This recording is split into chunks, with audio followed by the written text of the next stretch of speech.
The Edinburgh Shoreline project has been discovering how fantastic our 27 kilometres of coast is, from Port Edgar in the west to Joppa in the east. The project has listened to and learned from local communities while exploring the shoreline's natural and cultural heritage. Edinburgh's connection with the sea has been very important to the city in the past, extending back in time to Roman settlement at Cramond. More recently, the shoreline has been important for industry, shipbuilding and fishing, potteries and glassworks, and even an electric car factory at Granton in the late 19th century, not to mention the port of Leith, which connected Edinburgh to the world. The Forth was teeming with herring and was famous for its oysters. The coastal landscape is also important for nature. It provides habitats for plants, invertebrates including pollinators, fish and other sea creatures, and birds. The Shoreline project has explored our relationship with this coast and how it's changed over time. Are we as connected with the sea as we were in the past? And do we realise the significance of Edinburgh's coastline?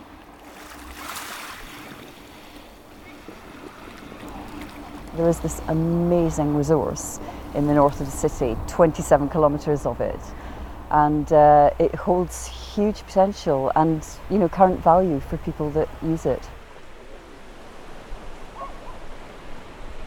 One of my favourite spots is the headland before you start to work into Dalmeny Estate and Cramond Island. So you can stand there and you look out basically eastwards out into the Forth, and you can see all sorts coming through there, ships and wildlife. I grew up in Edinburgh at Portobello, so I've got all these memories, but I realise now they were very superficial. I didn't know the Firth was so important for birds.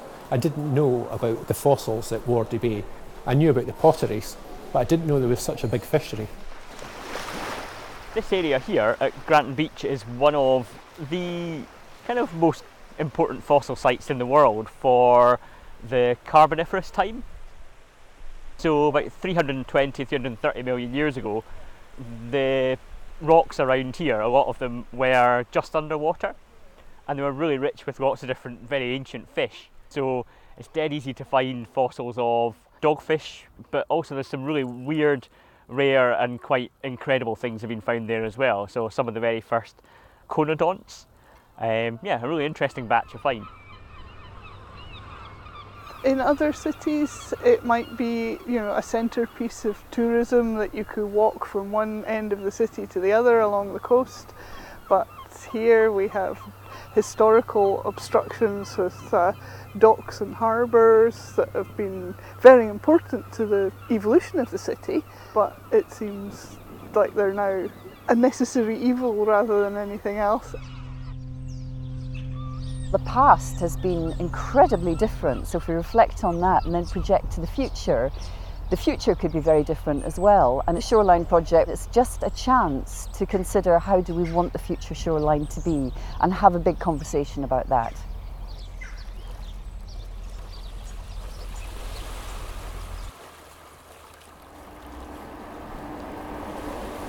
The project participants held a major exhibition in summer 2018 at the Royal Botanic Garden, Edinburgh, and commissioned a map to explore how people interact with the shoreline. There were engagement events which have covered topics from sharing memories of going to the beach as a child to recording the invertebrate species we find on the mudflats. Our exhibition attracted over 40,000 visitors and included examples of work by community groups from different parts of the coast, telling the stories that were important to them.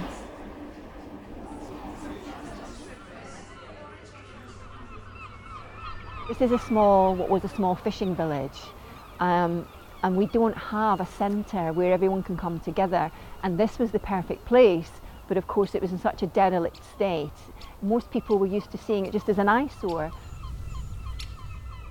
The shoreline was a wonderful opportunity for us to showcase South Queensferry in terms of elevating the profile of what we're trying to do here, but also helped elevate why it's important that we take care of the beautiful spaces that we have, the natural environment that we have. And we feel that building community is the heart of what we do.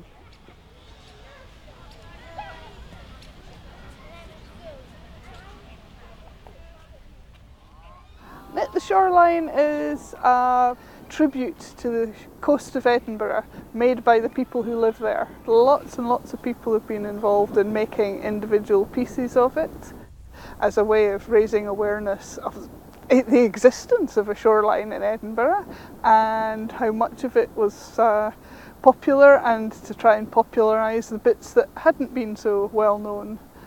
At the heart of that was bringing people together to make something and thinking through doing. It's not too heavy. Apart from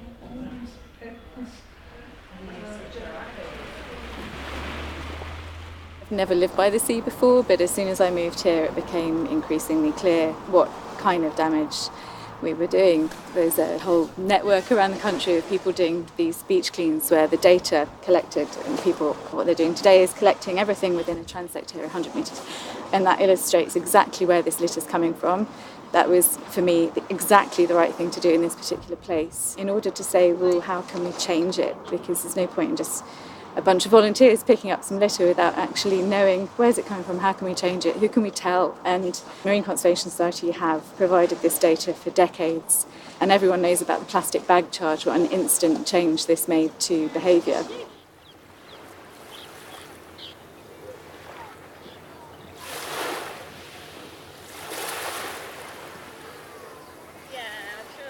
When we've been collecting the litter, we've also been telling our local MSPs and councillors and so on. There's been primary schools in the area, Wardy Primary, Trinity and Granton, they've all been engaged. So it's been such a positive thing. The SOS Save Our Seas is just a simple signal that we want to send out to help wrap up the continuing need for change on a policy level. We can't simply have willing volunteers like this all along our shoreline. It needs to not be coming here in the first place.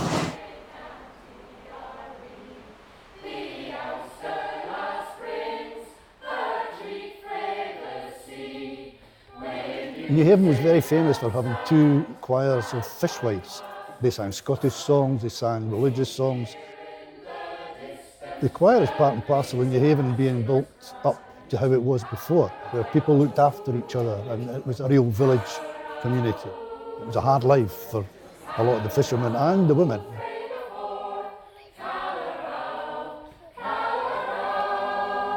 We've got lots of people who have moved into the area purely and simply because it's a nice place to stay. Having come along and joined the choir, they feel as though they're a real part of the community now.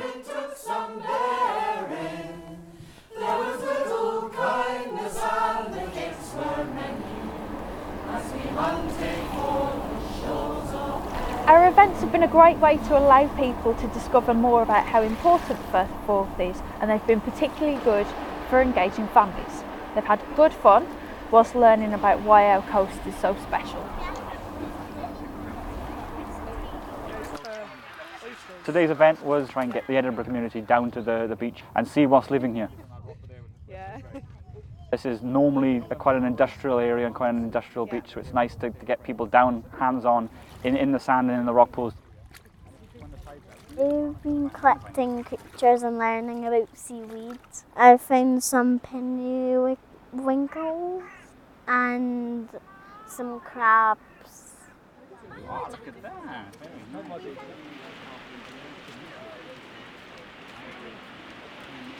Tonight we've been down on the shore at Wardy and we've been doing some seine netting with a very small seine net, about 20 metres. So we brought the net down to see what we can catch. We've seen things like pipefish, which are relatively uncommon on this stretch of the shoreline. Some pregnant males, for example, and those have gone back into the water. So yes, to have a look at things, but not to take them away, to allow them to return to the water and maintain the ecology. I just learned about them today, and I heard some people talking about how you know the difference.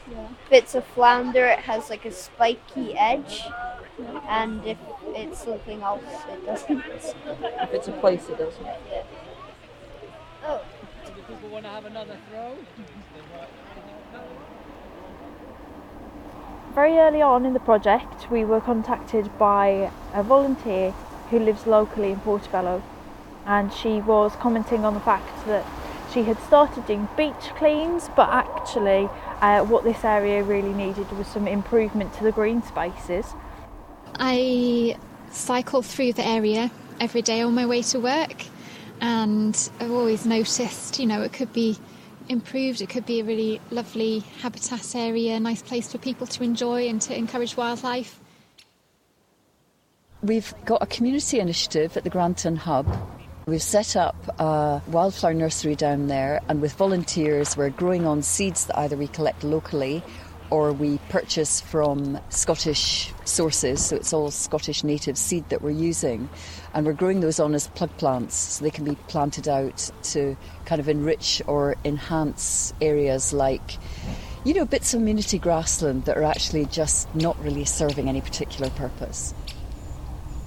We've really been trying to plant not just to make the area look better for people, but so that it's better for wildlife too. With what the Shoreline project's been doing, I'm just really delighted with what's been happening for bringing in all that biodiversity, all the kind of natural history aspects for what's happening, and tying it in with the people that are using and working on and enjoying the shoreline. It's superb. It's a great way to properly appreciate what we have right here on our doorstep in Edinburgh. It's nice to bring so many different types of communities and different sort of types of people all together on one big project, so you get to meet different faces and different people from walks of life which you otherwise may not be able to engage in this sort of subject area or this topic.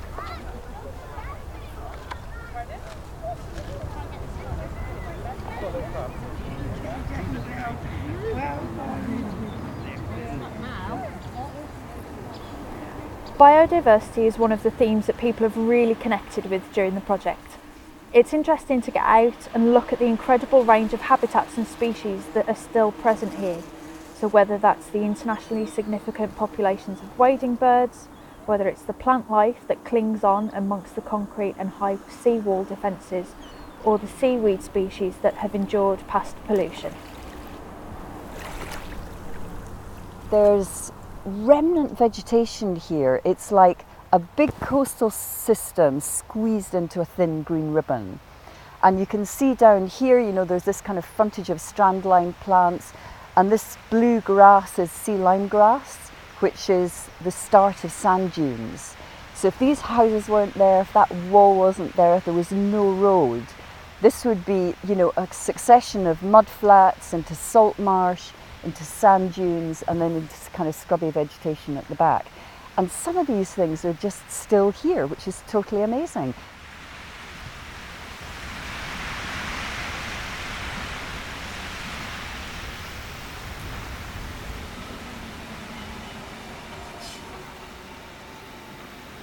This beach is quite weird because you've got a mixture of different things. So you've got all the common racks here, spiral, ladder rack, egg rack. You've got different racks in places where normally you wouldn't think of them. And then everything that lives then within the rock pools and on the seaweed. So you've got periwinkles of all different types, limpets, top shells, crabs, mostly shore crabs, small fish and shrimp, your anemones. We're living in a site that's considered to be exceptional. Much of it is a European protected site for birds as part of the Forth SPA, particularly wintering birds who come here in enormous numbers. You often hear kind of coarse calls of black-headed gulls, and you also hear the terns, which breed at Leith Docks.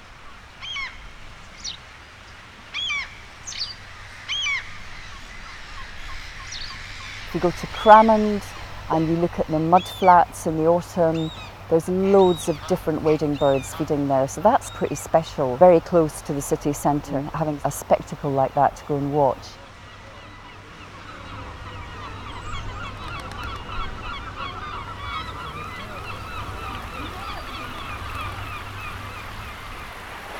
There's a kind of ecology going on that you might see on the television in the Antarctic.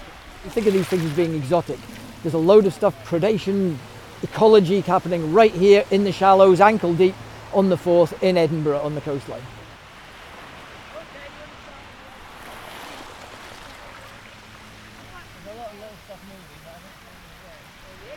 There's evidence of declines of larger species. We don't have any real active fisheries in the Forth anymore because the fish are not really so big, but it's really important for small fishes, for the juveniles, which are going to provide the bigger fish later on down the line.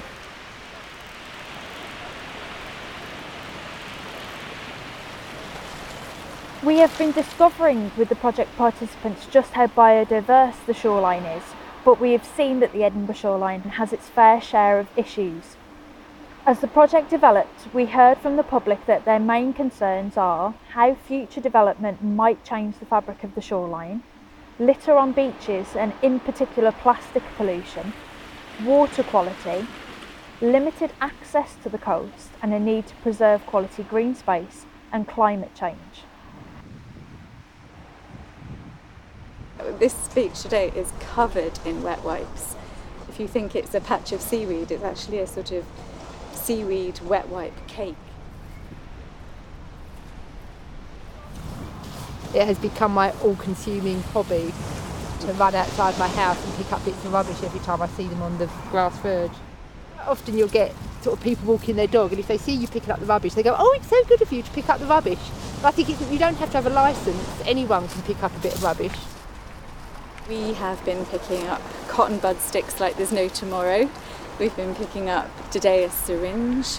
This is a place where children play. It's a very, very popular beach. In the 21st century, I think it's pretty much clear that we shouldn't be getting this much of our own sewage on the beach. Manufacturers shouldn't be allowed to say that this stuff is flushable. In Edinburgh in general, and all our customers, we would ask them to always be mindful of what they put down the toilet or the drain. I always think of the 3 Ps, that's saying only put pee, poo and paper down.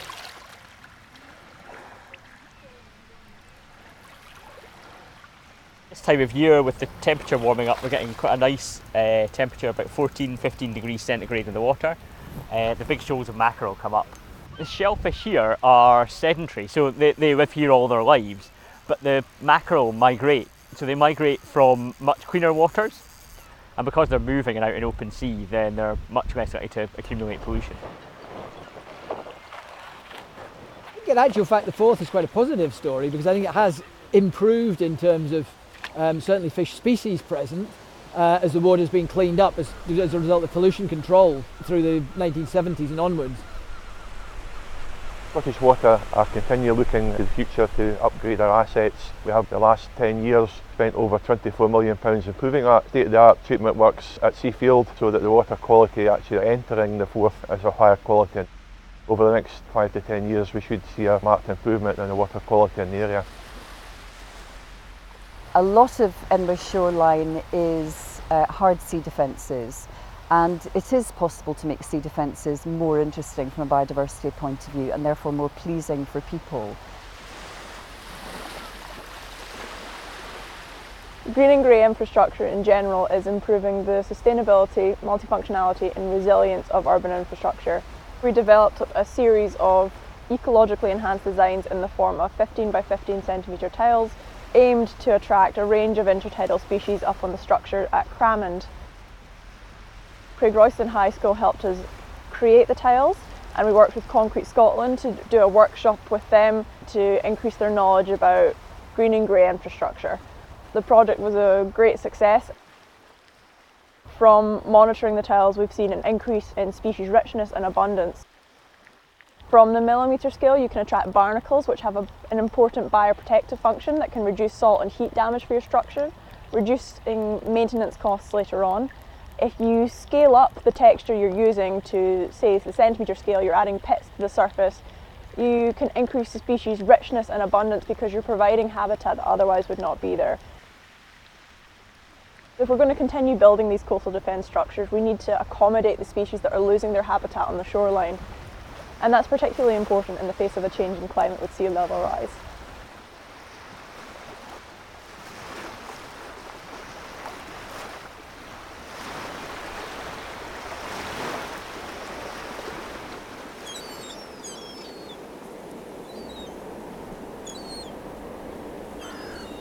Throughout the project, we've heard from people who immensely value the shoreline and all that it has meant to the city over centuries. There is an appetite for improved access and all the benefits that this will bring for landscape, people and wildlife. We're approaching this at a really fortunate time, just as developments are in their early stages and the city considers its 2050 vision. The developers, they'll come, they'll develop and then they'll go. But we'll be remaining here and we need to have an answer to our aspirations. Local people are going to be affected by what is being described as the biggest building site in Europe. All the houses that are going to be built along this section of the foreshore are going to have a serious effect on people. And we have to always think of how people should live in the future. It's not just about tomorrow, it's about 30, 40 years' time.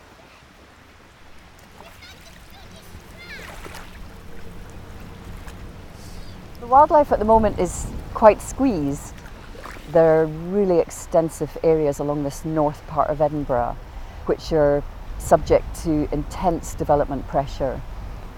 I would argue it's our responsibility not to destroy.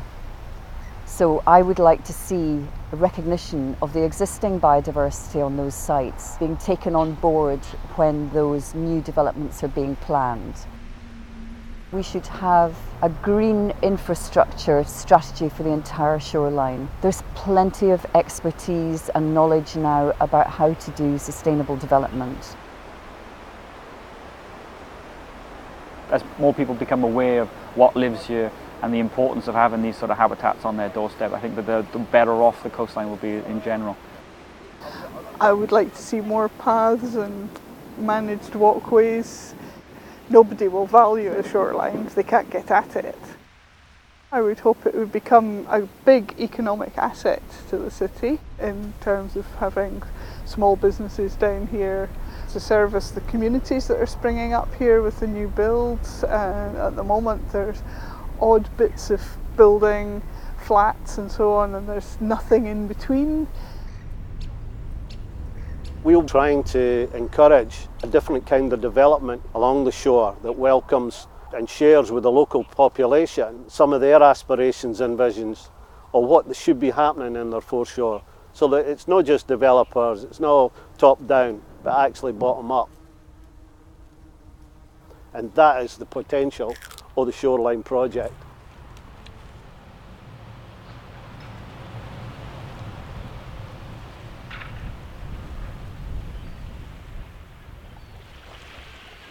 Green space, even without you thinking about it, helps you feel more calm. It helps with people's mental health. It also helps with the economy, because as places become more attractive, they are better for attracting businesses. And because the workforce is more relaxed, they're more productive. So it's a win-win-win-win-win.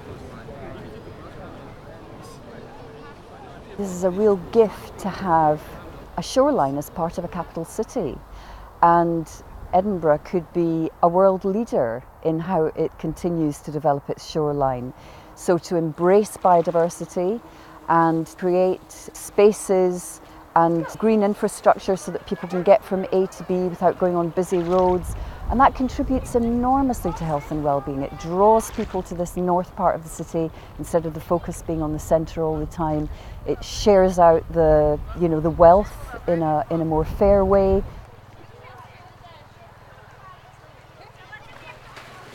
And it's just, a place to go to escape from the relentless pressure of city life.